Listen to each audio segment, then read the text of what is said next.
Donald Trump survives an assassination attempt by a registered Republican at a campaign rally. And he confirms he will be at the Republican Party's national convention this week.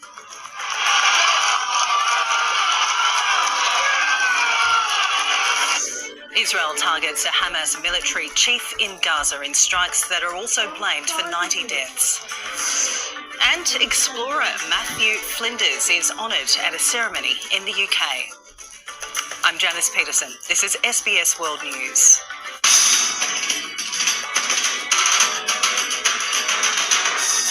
Good evening. Former US President Donald Trump has been injured in a shooting at a rally. The attack is being treated as an assassination attempt. One bystander was killed while two others were critically wounded. The Secret Service says the suspected gunman was shot dead in Butler, Pennsylvania. The FBI have identified him as 20-year-old Thomas Matthew Crooks. Take a look at what happened. Pandemonium in Pittsburgh. Multiple gunshots pierce the air, forcing Donald Trump to duck for cover. Confusion and chaos rippling through the crowd. The former US president is quickly surrounded by Secret Service agents as heavily armed law enforcement officers secure the podium. Mr. Trump emerging moments later, blood clearly splattered across part of his face. Punching the air defiantly, he appears to mouth the words "fight" before he is ushered to safety. Fired multiple shots toward the stage from an elevated position outside the rally venue, some 125 meters from where the former president was speaking. Snipers positioned on a roof nearby shot and killed the assailant. Video on social media shows them taking aim seconds before gunshots are heard. The presumptive Republican presidential nominee reassured supporters that he's fine. In a post on his Truth Social network, he said, "I was shot with a bullet that pierced the upper part of my right ear. I knew immediately that something was wrong, in that I heard a whizzing sound, shots, and felt the bullet ripping through the skin." It was like there was fireworks first. Like loud noises of fireworks, and then all of a sudden you can hear like ricochets. One eyewitness says he tried in vain to attract the attention of Matthew Crooks. The single greatest priority would be to identifying a motive and whether there was anyone else involved. Mr. Trump was released from hospital overnight and later seen for the first time since the shooting. He's said to be officially named the party's presidential nominee. Rochelle Harrison-Pless, SBS World News. Well, for the latest, I'm joined now by reporter Mitch McCann in New York. Good evening, Mitch. For now, Donald Trump is in New Jersey. What's expected to happen next? Yeah, good evening, Janice. After an extraordinary few hours here in the United States, it's unclear if Donald Trump's going to speak in the coming hours himself. It is early morning Sunday here in the US, but it's likely that Joe Biden, the US president, is going to speak from the White House. He, of course, cut short his weekend away in Delaware, returning to the White House tonight, where he actually spoke to Donald Trump on the phone after putting out a supportive message. Now, moving forward, the big focus this week was going to be and will continue to be the Republican National Convention taking place in Wisconsin.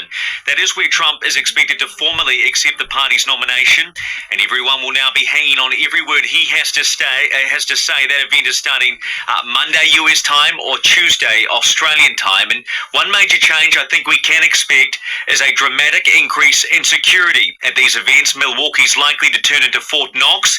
The Secret Service won't want a repeat of anything like this. So to answer your question, what's next? It's on to the convention. Indeed it is. And tell us about the assailant. What is known about the shooter, Thomas Matthew Crooks? Yeah, there are little details at the moment, but what I can tell you is Thomas Matthew Crooks is 20 years old. He was from Pittsburgh, Bethel Park, which is a village in Pittsburgh.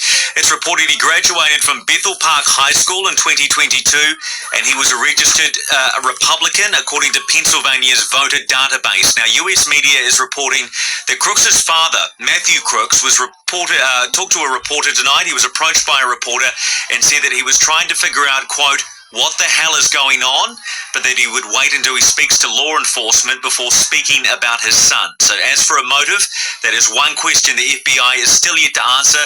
They say they are working tirelessly to find out why this happened. Thanks so much, reporter Mitch McCann, updating us from New York. Politicians on all sides of politics were quick to condemn the shooting, many urging restraint at a time when tensions are already high. US President Joe Biden said he was praying for Mr. Trump and, in a news conference, referred to his rival by his first name. At the same time, the Biden campaign team said it would suspend television ads and other activities. Investigators were still descending on the crime scene when Joe Biden addressed the nation in a hastily called news conference. There's no place in America for this kind of violence. It's sick. It's sick. It's one of the reasons why we have to unite this country. We cannot allow for this to be happening. We cannot be like this. We cannot condone this. The campaign vitriol may have plumbed new depths, but for once political leaders in the United States were united. In a statement on X, Mr. Trump's predecessor Barack Obama said we should use this moment to recommit ourselves to civility and respect in our politics. Territory artist receives much awaited national recognition. And today, Pogacar makes a statement of intent on stage 14 of the Tour de France.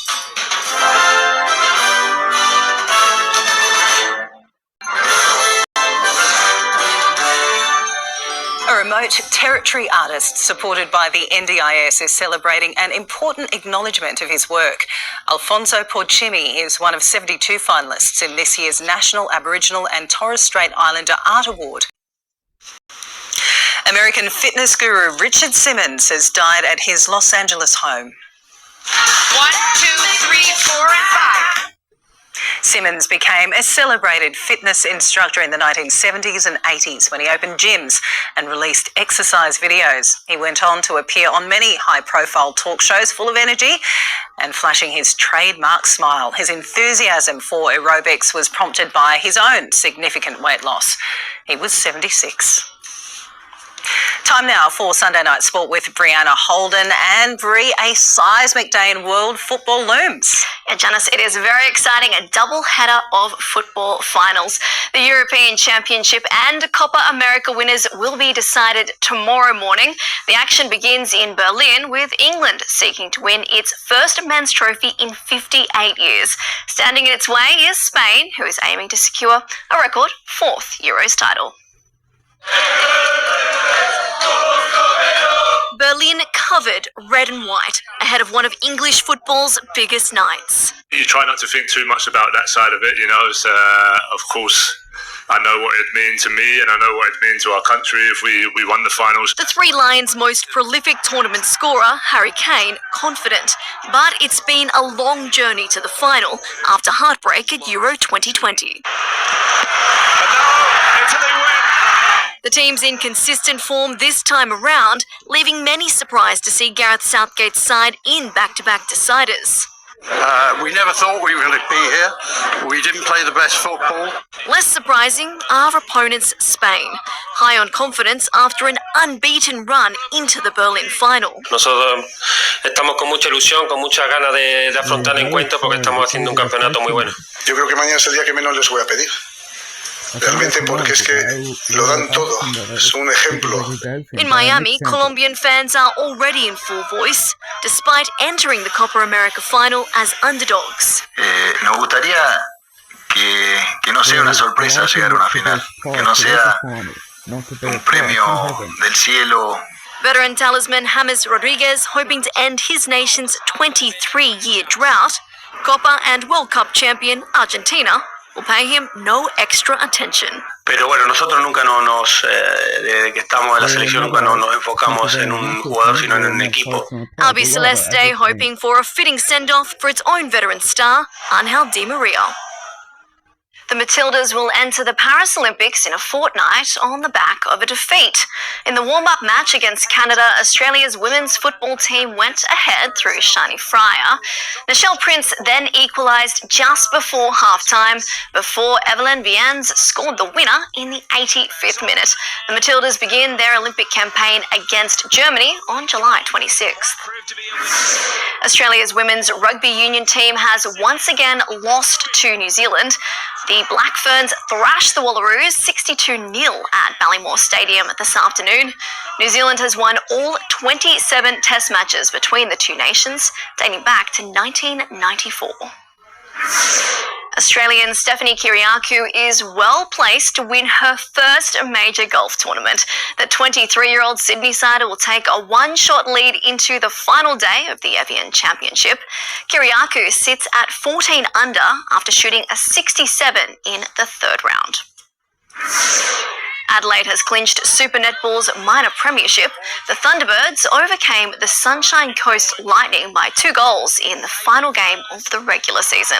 The defending champions finished on top of the ladder, ahead of the Vixens and Fever, due to a superior percentage. Barbora Krejcikova has won her second Grand Slam tennis title, defeating Italian Jasmine Paolini in a gripping Wimbledon final. Krejcikova edged the 7th seed in 3 sets, becoming the second consecutive Czech player to lift the Venus Rosewater dish, the 28-year-old emulating her late friend and coach, Jana Novotná. 2 first-time Wimbledon finalists. Jasmine Paolini's smile and shots had lit up the All England club over the past fortnight. After losing the first set, she stormed back to level the contest. You are joking! Barbora Krejcikova showing her class in the decider. Great racket work under and over the ball, around it as well to be able to get the angle. The victory dedicated to someone she wished was alive to witness it. Before her death in 2017, Wimbledon champion and her former coach, Jana Novotná, told Krejcikova to win a Grand Slam. Now she can't believe she's won 2. I never really dreamed of that I would win the same trophy as Jana did in 1998. Paolini has now lost 2 consecutive Grand Slam deciders, still holding her head high. I think you've melted everyone's hearts here. I have to remember that today it's still a good day. Heartbreak 2 in the men's doubles final. Australian duo Max Purcell and Jordan Thompson blew 3 championship points, going down to Finland's Harri Heliövaara and Britain's Henry Patton. Breanna Tamer, SBS World News. In cycling, 2-time Tour de France champion Tadej Pogačar has extended his overall lead to almost 2 minutes with a commanding win on stage 14. SBS cycling commentator Matthew Keenan wraps up the first day in the Pyrenees. Stage 14, the much-anticipated first of 2 days in the Pyrenees, and it was a rapid start as they left the town of Pau. The first hour of racing averaged 50 kilometres per hour, then they hit the mountains, and it was on to the famed Col de Tourmalet. But it was getting down to the back end of the stage as the breakaway group was being reeled back in that we saw UAE Team Emirates lay the foundations for ultimately what proved to be the stage victory for Tadej Pogačar. With the help of his team, significantly Adam Yates at the end of the stage, Pogačar has gained an advantage on his big rival, Jonas Vingegaard. Pogačar won the stage. He's 13th at the Tour de France. It was Vingegaard in second spot. Evenepoel finished in 3rd position. In the general classification now, the yellow jersey is on the shoulders of Pogačar with a 1 minute and 55-second advantage. Yeah, this is very good news. I'm super happy to be in this, but let's keep on this momentum and good energy in the team. Good legs, and we try to maintain this position. 1 day down in the Pyrenees, 1 day to come. Stage 15, it is an even bigger stage. It's 197 kilometres. It is another mountaintop finish, almost 5,000 metres worth of altitude gain, and there's no flat start on this occasion. It's out of kilometre 0 and straight up the first climb of the day. The rest day awaits on Monday, which also makes the racing even more aggressive. It's going to be a big one on stage 15 in the Pyrenees.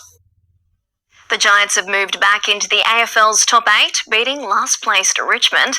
It was a comfortable win for Greater Western Sydney as the side defeated the Tigers at the MCG for the first time since entering the competition in 2012. In this afternoon's other clash, Gold Coast kept alive its hopes of a maiden finals appearance. The Suns edged past Adelaide to remain perfect at home this season. And the Seagulls provided a huge boost to their NRL finals aspirations, thrashing the Knights. The 38-point win moves Manly up to 7th on the ladder, with Newcastle sitting in 10th. And that is the day in sport, Janice.